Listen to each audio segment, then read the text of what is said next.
فصل دوم اقسام الوقف۔ سوال ہے باب الوقوف کے کتنے حصے ہیں؟ جواب، باب الوقوف کو 2 حصوں میں تقسیم کیا جا سکتا ہے۔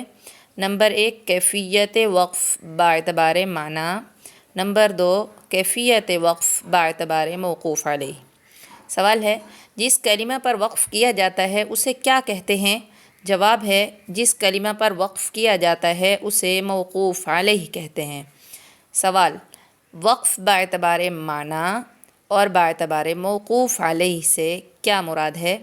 جواب، وقف باعتبار معنی وقف کی وہ قسم جو باعتبار معنی ہوتی ہے، یعنی قرآن کے معنی پر مرتب ہوتی ہے۔ وقف باعتبار موقوف علیہ کیا ہے؟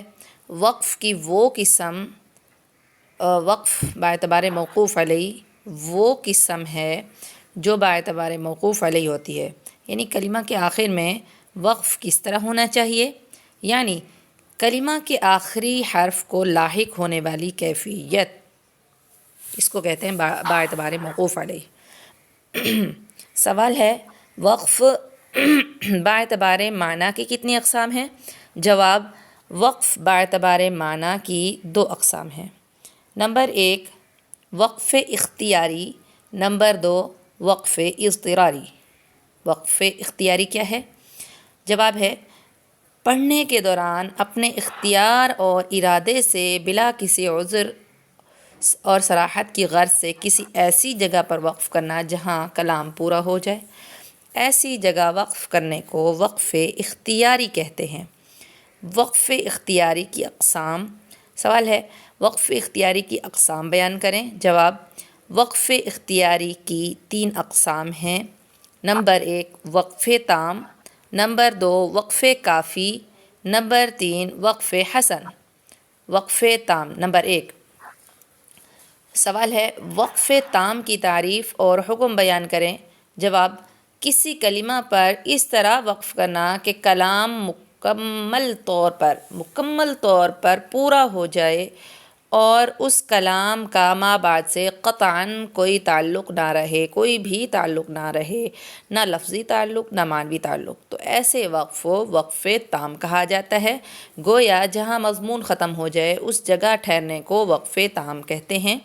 تام تمام سے ہے، اس کا مطلب ہے پورا ہو جانا، مکمل ہو جانا۔ وقف تام کا حکم یہ ہے کہ اس کے ما بعد سے ابتدا کی جائے۔ یہ وقف اکثر رؤوس آیات اور قصص و واقعات کے اختتام پر ہوتا ہے۔ سوال ہے کیا وقف تام میں بھی مراتب ہیں؟ جواب، وقف تام میں مراتب پائے جاتے ہیں، جیسے مالک یوم الدین پر وقف اتم اور مکمل ہے، جبکہ ایاک نعبد و ایاک نستعین پر وقف تام ہے، مگر یہ بات یاد رہے کہ یہ دونوں وقوف وقف تام ہی ہیں۔ سوال، مالک یوم الدین پر وقف کو اتم کیوں کہا گیا ہے؟ جواب، مالک یوم الدین ایاک نعبد و ایاک نستعین سے زیادہ اتم اور مکمل ہے، اس لیے مالک یوم الدین پر کلام اپنے ما بعد سے خطاب کے معنی میں مشترک نہیں بلکہ بالکل جدا اور مکمل ہے، بخلاف ایاک نعبد و ایاک نستعین کے وہ اپنے ما بعد سے خطاب کے معنی میں مشترک ہے۔ سوال، وقف تام کی اصل کیا ہے؟ جواب، وقف تام کی اصل یہ حدیث ہے جو بخاری اور مسلم میں بیان ہوئی۔ عن عبد الرحمن بن ابی بکرہ عن ابی قال ان جبریل اتى النبي صلى الله عليه وسلم فقال اقرأ القرآن على حرف فقال ميكائيل استزده فقال اقرأ على حرفين فقال ميكائيل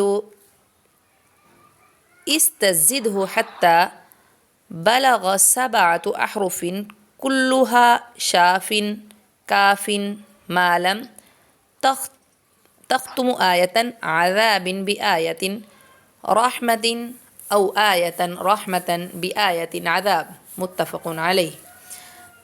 حضرت عبد الرحمن بن ابی بکرہ اپنے والد سے روایت فرماتے ہیں کہ حضرت جبرائیل اور حضرت جبرائیل علیہ السلام حضرت محمد صلی اللہ علیہ وسلم کی خدمت میں حاضر ہوئے اور فرمایا ایک حرف لغت پر قرآن پڑھیں۔ پس حضرت میکائیل علیہ السلام نے فرمایا زیادہ طلب کریں۔ پس حضرت جبرائیل علیہ السلام نے فرمایا 2 حرف لغت پر پڑھیں۔ پس حضرت میکائیل علیہ السلام نے فرمایا زیادہ طلب کریں۔ اس طرح ہوتے ہوتے 7 حروف لغات تک پہنچ گئے۔ پھر حضرت جبرائیل علیہ السلام نے فرمایا یہ تمام 7 احرف شافی اور کافی ہیں۔ عذاب کی آیت کو آیت رحمت سے نہ ملائیے اور آیت رحمت کو عذاب کی آیت سے نہ ملائیے۔ امام دانی اس حدیث کے متعلق فرماتے ہیں کہ اس حدیث میں حضرت محمد صلی اللہ علیہ وسلم کو وقف تام کی تعلیم دی گئی ہے اور حضرت محمد صلی اللہ علیہ وسلم نے وقف تام کے متعلق تعلیم کو حضرت جبرائیل علیہ السلام سے اخذ فرمایا۔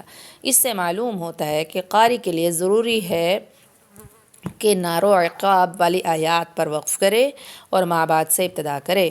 اگر اس کے بعد جنت اور ثواب کا تذکرہ ہو اور ایسے ہی ضروری ہے کہ جنت اور ثواب والی آیات پر وقف کر کے ما بعد سے ابتدا کرے۔ اگر اس کے بعد جہنم و عقاب کا ذکر ہو رہا ہو